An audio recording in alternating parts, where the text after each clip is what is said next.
Et bonjour les amis. Alors vous allez être déçus parce que Sandrine devait revenir pour finir la cuisine. Je sais que vous l'aimez bien.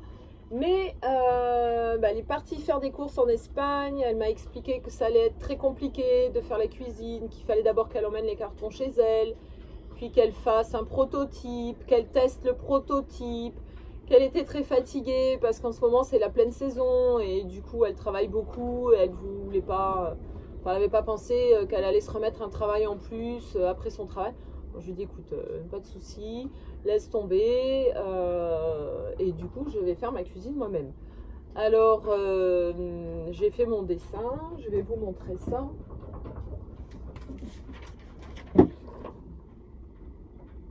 Voilà mon petit meuble de cuisine et là je suis venue en fait pour prendre toutes les mesures dont j'ai besoin et j'ai intérêt à être hyper vigilante parce que ceux qui suivent la chaîne vous le savez déjà, les mesures, moi je suis une vraie quiche, il y a toujours des erreurs.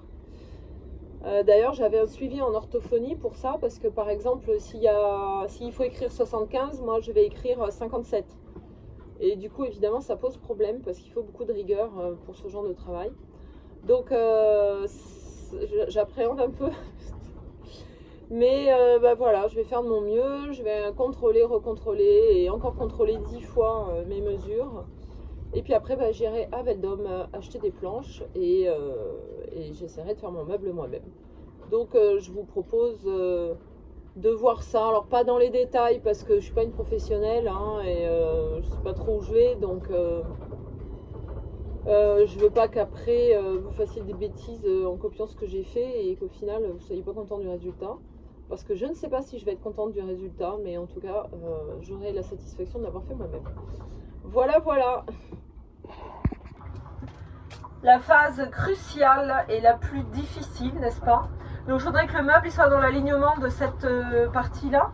Du coup, je vais le faire de cette profondeur-là. Voilà, donc je vais mesurer un peu en haut et en bas, voir si c'est la même chose, parce que c'est pas évident. La courbe est pas très importante. Par contre, j'ai une différence de hauteur ici et une autre là. Je ne sais pas trop comment je vais m'organiser encore, mais on va voir ça. Et au niveau de la longueur, je vais le faire venir jusqu'au bord de l'évier, là où il était avant, je pense. Comme ça. Et l'autre partie, on verra plus tard. Hein. Je vais me concentrer sur celle-ci. Donc la manière dont j'ai conçu mon meuble, mon caisson là, je vais mettre ces 3 planches à l'intérieur des 2 planches. Alors pour la longueur de cette planchette là, j'ai la même difficulté pour la définir maintenant tant que je ne connais pas l'épaisseur de ces 3 planches là que j'ai appelé F, l'épaisseur. Donc c'est une inconnue F. Du coup ça fait des formules de mathématiques là pour l'instant et je suis vraiment pas sûre de moi.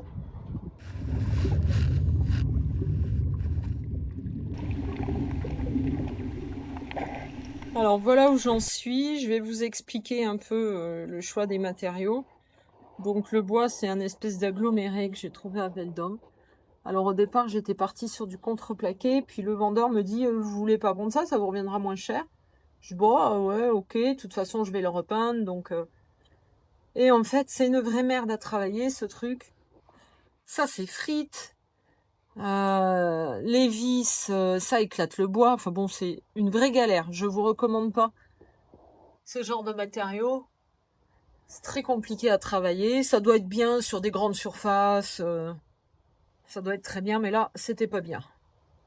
Bon, donc, ne pas prendre ce bois-là. Ensuite, j'ai mis des tasseaux dans les angles. J'ai également vissé, mais c'est pour tenir la colle. Je pense que quand ça sera bien collé, c'est un Sika Mastic Colle que j'ai utilisé. Quand ça sera bien collé, j'enlèverai mes vis, je boucherai les trous avec de la pâte à bois et je peindrai par-dessus. Voilà.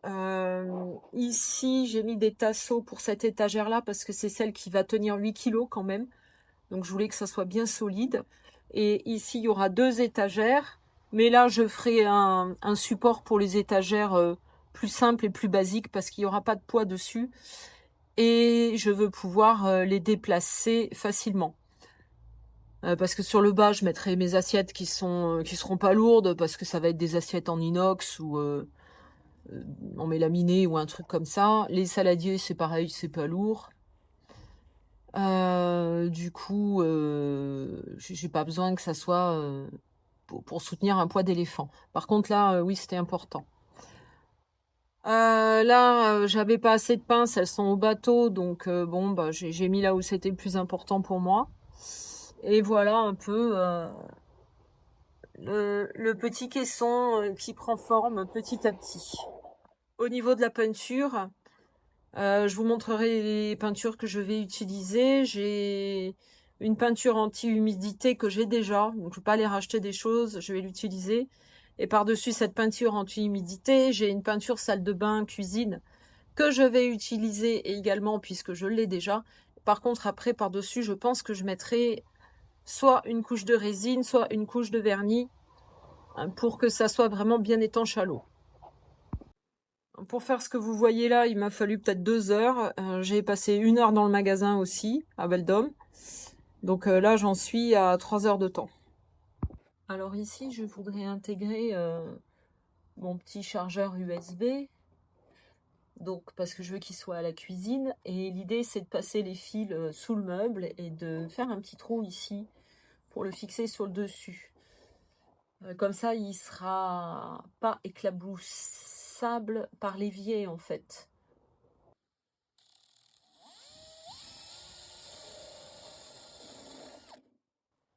Ça marche bien, hein. J'ai fait un trou pour glisser la lame de la scie sauteuse maintenant.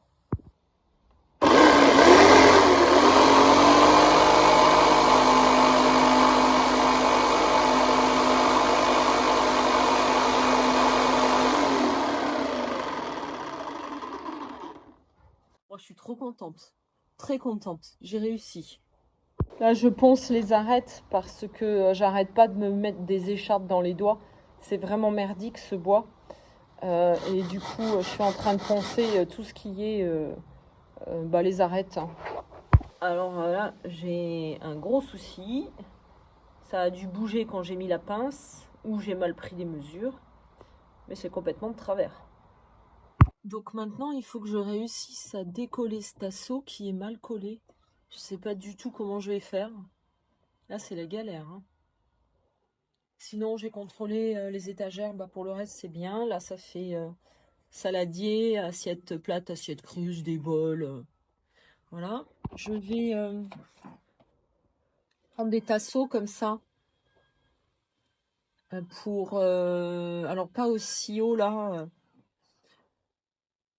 Pas aussi large, je veux dire. Pour empêcher la vaisselle de bouger.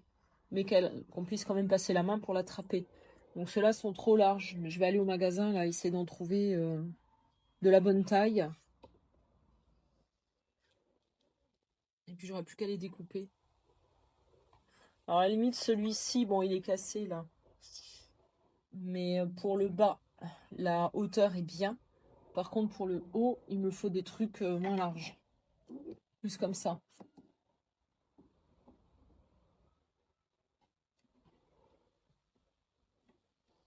Et la bouteille, pareil, je vais en mettre un peut-être à cette hauteur. Ça gêne pas en fait le bouchon. Ça donne avec la bouteille dedans.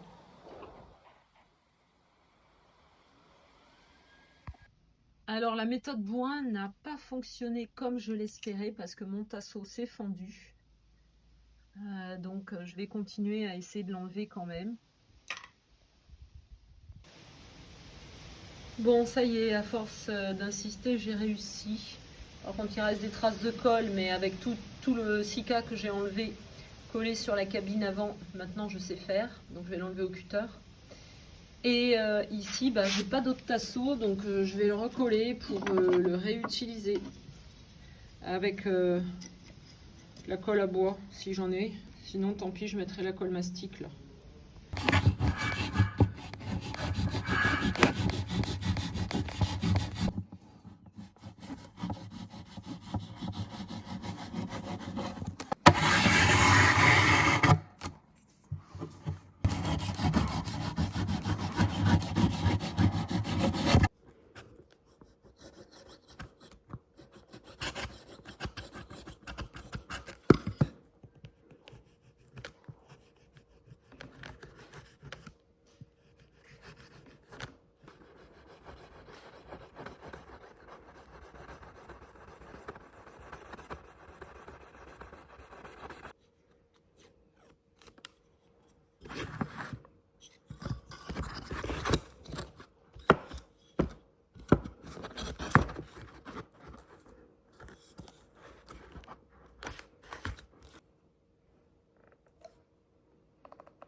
Alors avec ce tasseau, maintenant, je vais bien le poncer et je vais m'en servir pour faire des pieds au meuble parce que j'ai pas envie qu'il repose directement sur le plan de travail de la cuisine, parce que si jamais il y a de l'eau, eh bien, je veux pas qu'elle s'infiltre sous le meuble et puis qu'elle moisisse ou qu'elle abîme le meuble. Je voudrais que ça ventile et que ça sèche.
Là, je vais retirer toutes les vis. Vous voyez, avant de réussir à en mettre une, il y a eu plusieurs essais. Hein. Et je vais boucher les trous avec la pâte à bois parce que le mastic, là, il a super bien collé. Hein, ça bouge pas, il n'y a pas de souci.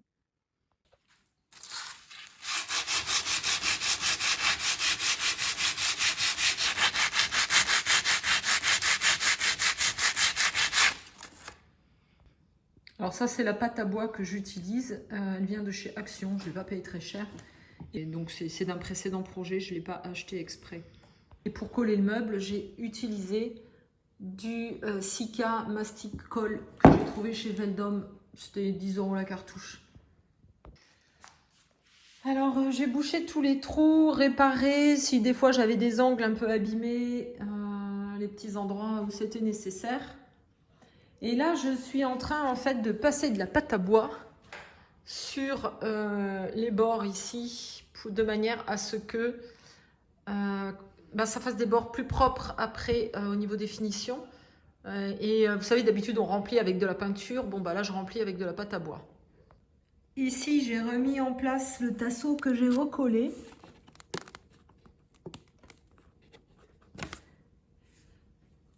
J'arrangerai ça avec de la pâte à bois. Et cette fois, je l'ai placé avec le niveau. Donc, on est bien là. Donc là, j'ai collé les pieds du meuble. Bon, sécher, il faut 24 heures au mastic colle pour prendre. La pâte à bois que j'ai mis, il faut 1 heure avant ponçage. Donc là, c'est ce que je vais faire maintenant. Je vais poncer la pâte à bois. Alors mon meuble est posé sur ses pieds là, mais ça doit sécher 24 heures. Donc je vais le laisser tranquille jusqu'à demain. J'ai poncé la face arrière, mais je me suis rendu compte que ça bougeait les pieds ou ça bougeait l'étagère, donc je vais arrêter, je finirai demain. J'ai coupé des petites planches qui vont aller comme ça devant. Alors, je ne suis pas encore sûre trop de comment je vais les placer, tout ça, parce que là, avec la hauteur du pied, si je la mets devant, ça fait un peu bas. Il faudrait que... Mais il n'y avait pas plus grand au magasin, c'était la taille maximale. Mais là, je ne sais plus trop comment avancer. Il faudrait que je place mes étagères dans ce caisson-là pour placer après justement ces planches-là. J'ai acheté une planche pour mettre au fond, vous verrez ça dans la prochaine vidéo, pour faire un fond de meuble. Voilà, pour l'instant, ça en est là. Bon voilà les amis, alors les gens qui bricolent, ils doivent bien rire quand ils voient mes vidéos, mais c'est pas grave. J'aurai la satisfaction de l'avoir fait moi-même au moins. Et il est un peu bancal, mais c'est pas grave non plus. Je suis contente déjà d'en être arrivée là. En tout cas, je vous souhaite plein de belles choses. Et puis, je vous dis à bientôt. Demain, je vais vous faire une super vidéo. On va au parc marin et on va nager. Je vais filmer sous l'eau. Ils ont fait un circuit, enfin vous verrez ça dans la prochaine vidéo. Et après, je continue le meuble. Il y a un vent, beaucoup de vent. On ne peut pas sortir en bateau. Donc j'en profite, il fait frais, je bricole dans le bateau. Je vais vous faire une petite short là. J'ai nettoyé le réservoir d'eau douce. J'ai presque fini de gratter le Sika qui avait servi à coller le lino que j'ai arraché dans la cabine avant. Donc voilà, ça avance tranquillement mais sûrement. À bientôt!